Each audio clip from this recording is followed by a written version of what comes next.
John, first of all, congratulations on the midpoint of what has been one amazingly positive and obviously successful convention. Yeah, it has been great. We had some doubting Thomas naysayers types in the middle of the season last year, but we in fact finished the season really well, and this convention has indicated to me that we're going to have a good strong year next year as well. How is the economy affecting this industry, and how likely is it to be affecting this industry for any foreseeable future? Well, there are two principal impacts. I suppose three if you count the fuel prices. With the fuel prices coming down, that's going to have a big net positive effect on air shows, obviously.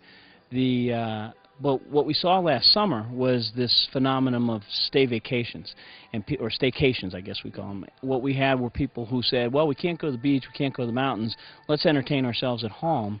And the air shows saw actually a bump in their attendance. I'm sure other folks on the floor have told you that. Sponsorship is very dependent on the economy, and we're probably going to suffer a little bit because of that. But we have seen some organizations, corporations that are used to a high dollar kind of sponsorship who are looking at air shows as a way to continue to reach out to their market, but at a more cost efficient way. So it could be net gain, gain, gain if things work out sort of best case scenario, but even sort of moderately successful, we'll have a pretty good season this coming year.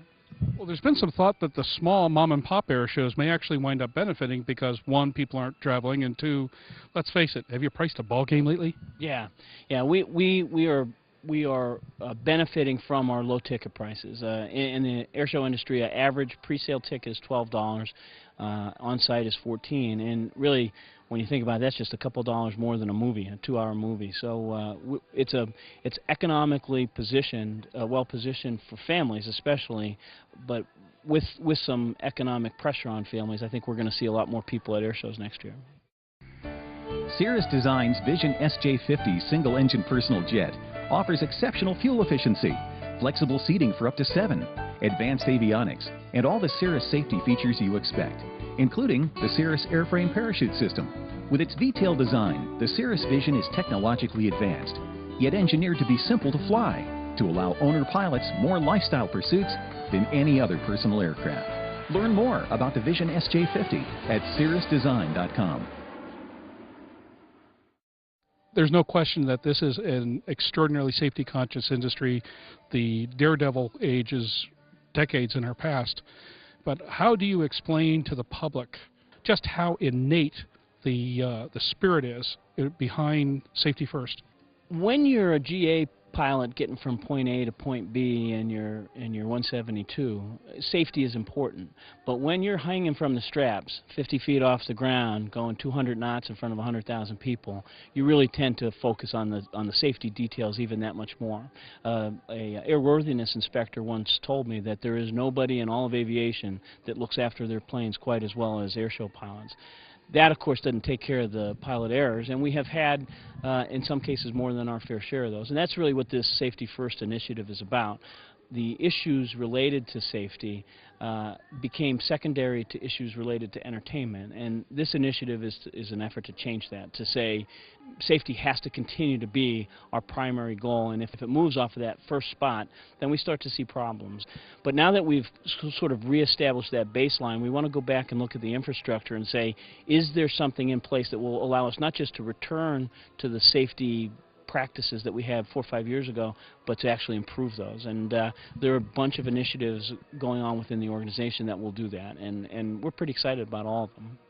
How do you see ICAS's role in the future as far as building the business of air shows? Well, the organization wants to solidify the existing airshow businesses. Because it is often small mom-and-pop kind of groups that are putting on air shows, there is a bit of a sustainability problem. They tend to focus so much on this next show that they can't look to the future 4, 5, 6 years, build a nest egg in case of rain, or think strategically about how to position the show, not just this coming year, but from one year to the next. So one of our focuses in the next few years is going to be speaking to that sustainability issue. What do you do with leadership succession? How do you handle your finances? How do you structure an entertainment product that doesn't just get people out this April or May, or that becomes something that they look forward to every year because you deliver a quality product every year? So one of the buzzwords in ICAS right now is sustainability, and that has lots of manifestations in terms of airshow business practices, but that's going to be a focus of ours in the coming months and years. You've heard of this thing called WAAS, right? The Wide Area Augmentation System. Lets you fly GPS glide path approaches without relying on ground-based landing aids. No VOR, no ILS, no problem. Fact is, WAAS is so smart, it even knows what you're going to say next time you need it. And don't have it on board. Wah, wah, I want my WAAS now! I was really crying there for a second. I think innovation, creativity, and change really drives the airshow industry. I sometimes think about things like strapping a jet engine to the bottom of a Waco, or the Turbo Raven that Wayne Hanley put together. I think a lot of aviation, aircraft design innovation comes out of the airshow industry because they're so focused on doing something different and something innovative to get the attention of the people who hire them and distinguish themselves from just another Pitts pilot or just another extra 300 pilot. One of the areas where ICAS has been unusually successful is building the bridge with the FAA that in years past, not exactly a bridge, let's just call it was kind of a treacherous walk between the two. How is that relationship these days, not just with the FAA, but with the military organizations that you interface with on a daily basis? Never been stronger, really. We've been working very hard with the FAA and Transport Canada to rewrite some of the airshow regulations so that we get harmony between the U.S. regulations and the Canadian regulations, so that when somebody travels north of the border, or when a Canadian performer comes south of the border, they're dealing with fundamentally the same rules and regulations. With the military, the last 10 years have really seen extraordinary building of bridges with the military. The Air Force now looks to ICAS not so much to train their airshow people, but to offer the guidance that will allow them to have a successful open house. What advice do you give to the future airshow professionals, be they performers, organizers, or support people, the folks that look at this and go, gosh, that just sounds like something I've got to be involved in? What advice do you give them now? Well, it's a wonderful business. I mean, as indicated by the fact that I did go away for a year and couldn't find my way, I had to find my way back. But we've got a new performer this year. He's a decathlon act, and he's rigged up a special microphone system in his airplane, and he sings the national anthem from his plane to help open shows. And he's a brand new guy. He's got a good idea.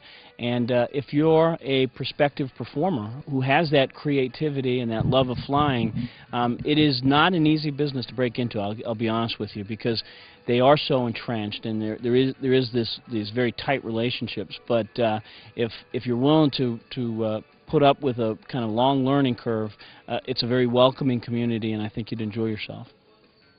John, for all your support for the airshow industry and also just in being able to deal with you over the years, we sure appreciate your efforts, and we look forward to a really interesting 09. You bet. Yeah, we've got a lot of things planned and a very exciting schedule that's coming together here in Las Vegas, and it's going to be an exciting 2009 airshow season.